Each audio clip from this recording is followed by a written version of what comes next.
ప్రకాశం barrage ని ఢీకొట్టి ఆగిపోయిన పడవలను తొలగించే కార్యక్రమం శరవేగంగా జరుగుతోంది.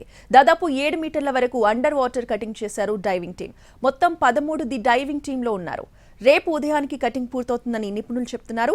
ప్రకాశం బ్యారేజ్ దగ్గర బోట్ల తొలగింపు పురోగతిపై మరింత సమాచారాన్ని మా ప్రతినిధి రామ్ అందిస్తారు. ప్రకాశం బ్యారేజీ బోట్ల తొలగింపు కార్యక్రమం కంటిన్యూగా కొనసాగుతుంది. ఈ బోట్ల తొలగింపుకు సంబంధించి అయితే మాత్రం అధికారులందరూ దగ్గర ఉండి 24 గంటలు పర్యవేక్షిస్తూ ఈ బోట్ల తొలగింపునైతే చేపట్టారు. దీనికి సంబంధించి అసలు ఎంతవరకు బోట్ల తొలగింపు జరిగింది, ఎంతవరకు వచ్చింది ఈ పని అనేది మనతో మాట్లాడడానికి సూపరింటెండింగ్ ఇంజనీర్ కృష్ణారావు గారు ఉన్నారు. సార్ చెప్పండి, ఎంతవరకు వచ్చింది వర్క్, ఏం జరిగింది, ఇప్పుడు ప్రెసెంట్ కండిషన్ ఏంటి?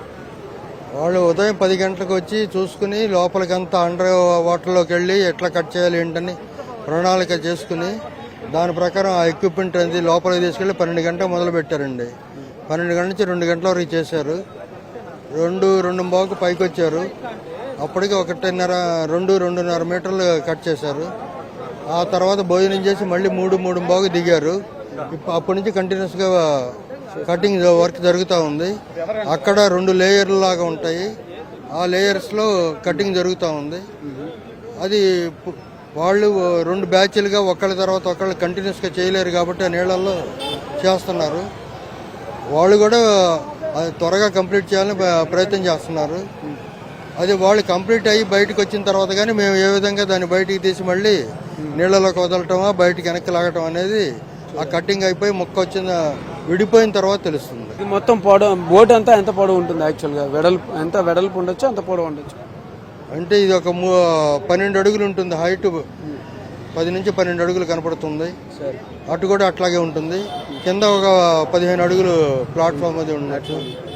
15, 12, 24 40 అడుగులు. 40 అడుగులు బై 3 13 మీటర్లు, 14 మీటర్లు. కింద 2 లేయర్లు, మళ్ళీ పక్కన సైడ్ ఇవి ఉన్నాయి. అవన్నీ కట్ చేయడానికి టైం పడుతుంది. ఏదైనా ఈ రాత్రికి ఏమైనా అయ్యే అవకాశాలు ఏమైనా కనిపిస్తున్నాయా? వాళ్ళు వీలైనంత వరకు నైట్ ఎంతవరకు చేయగలరో ఆ టైం వరకు చేసి రెస్ట్ తీసుకోకుండా మళ్ళీ పొద్దున్నే చేయలేదు. అందుకని నైట్ చేయగలిగినంత వరకు చేసి తర్వాత మళ్ళీ ఉదయం ఏ టైంకి ప్రారంభించారు సార్? 8-8:30 కల్లా ప్రారంభిస్తారు. ఇక్కడ బెకమ్ కంపెనీ తరఫున వీళ్ళు కూడా ఉన్నారు. ఏమండి చెప్పండి, ఎంత వరకు కటింగ్ ఇవాళ రాత్రికి అయ్యే అవకాశం ఉంది? చేస్తాను సార్, మాక్సిమం 5:30 చేస్తాను. దిగారు, దిగి కటింగ్ చేస్తున్నారు. ఇవాళ రాత్రికి అయిపోతుందా? రాత్రి కాబట్టి పొద్దున 8-9 గంటలకల్లా అయిపోద్ది. సో అది 2 పీసుల కింద లాగేస్తాం. 2 పీసుల కింద లాగేస్తాం. మొత్తం ఎంతమంది డైవింగ్ టీం ఉన్నారు? 10 మంది ఉన్నారు సార్. 10 మంది డైవింగ్ టీం ఉన్నారు. ఇప్పుడు పని చేస్తున్నారా? 10 మంది 10 మంది చేస్తున్నారు. 10 మంది పని చేస్తున్నారు. ఇక్కడ లాగుతున్నారు, అన్ని చేసి వాళ్ళు చేస్తున్నారు.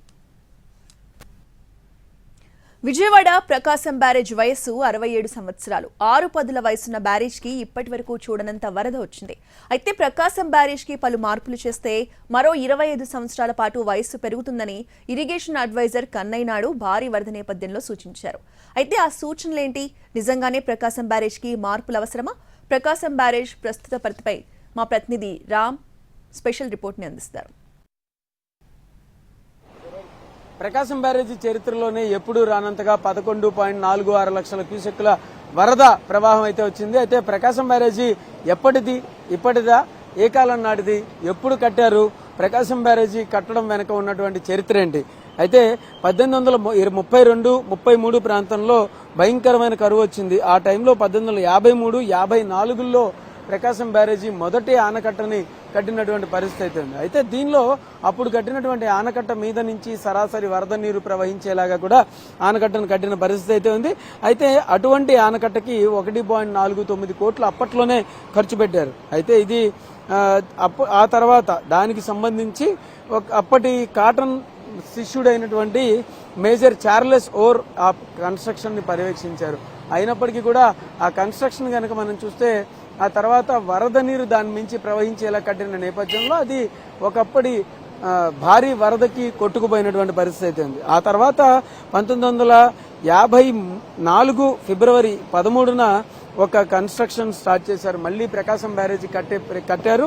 అది 1957 డిసెంబర్ 24తో పూర్తయింది. అయితే డిసెంబర్ 24న దాని మీద రాకపోకలు ప్రారంభించారు. ఆ ప్రారంభించిన రాకపోకలు కూడా పూర్తి స్థాయిలో జరుగుతూ ఉన్న నేపథ్యంలో బ్యారేజీ నిర్మాణానికి అప్పట్లో 2.78 కోట్లు ఖర్చు అయింది. మొత్తం దాదాపు 13 లక్షల ఎకరాల ఆయకట్టుకి ఇది నీటిని ఇచ్చేటటువంటి పరిస్థితి అయితే ఉంటుంది. అటువంటి నేపథ్యంలో కృష్ణా గుంటూరు జిల్లాల వైపు ఇది పూర్తిగా విస్తరించి అయితే దీనికి సంబంధించినటువంటి పొలాలు అయితే విస్తరించి ఉంటాయి. అయితే ఇప్పుడు మళ్ళా ఏవైతే గుద్దుకుని ఇరుక్కుపోయి ఉన్నాయో ఆ బోట్లను పూర్తి స్థాయిలో రిమూవ్ చేసేటందుకు, అంటే వాటిని అక్కడి నుంచి తొలగించేటందుకు కూడా చాలా కష్టపడుతున్నటువంటి పరిస్థితి అయితే ఉంది. అటువంటి నేపథ్యంలో ఖచ్చితంగా వాటిని తీయకపోతే చాలా పెద్ద ప్రమాదమే సంభవించేటటువంటి పరిస్థితి అయితే ఉంది. అవి మరింత ప్రమాదకరంగా కూడా భవిష్యత్తులో మారేటటువంటి అవకాశం ఉన్న నేపథ్యం. దీనిలో కౌంటర్ వెయిట్స్ ను పూర్తిగా రిమూవ్ పెట్టి అలాగే కింద బోట్లను పూర్తిగా రిమూవ్ చేస్తే కూడా రిమూవ్ చేసిన తర్వాత, అంటే బోట్లను రిమూవ్ చేసిన తర్వాత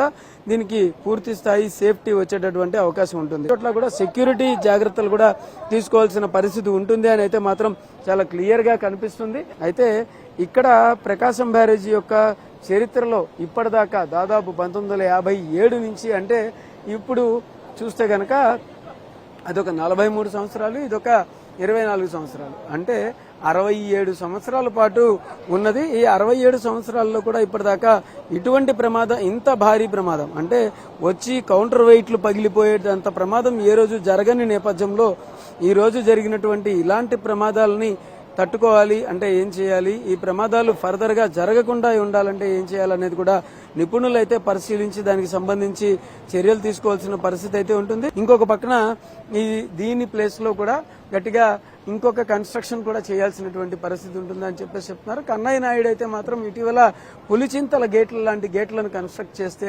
దీనికి పూర్తి స్థాయిలో కొంతవరకు ఉపయోగపడే అవకాశం ఉంటుంది అని చెప్పిన పరిస్థితి అయితే కనిపిస్తుంది. ఏదేమైనప్పటికీ కూడా ప్రకాశం బ్యారేజీకి సంబంధించినంత వరకు కూడా మరొక రకమైనటువంటి, అంటే కొత్త రకమైనటువంటి గేట్లను, అంటే ఇప్పుడు ఉన్న గేట్ల విధానాన్ని తొలగించి కొత్త రకమైనటువంటి గేట్లను తీసుకొస్తేనే ఇటువంటి ప్రమాదాలు జరగకుండా కూడా జాగ్రత్త పడొచ్చు అని చెప్పేసి కన్నయ్య నాయుడు కూడా ఇటీవల తన అభిప్రాయాన్ని వ్యక్తం చేసిన పరిస్థితి అయితే ఉంది.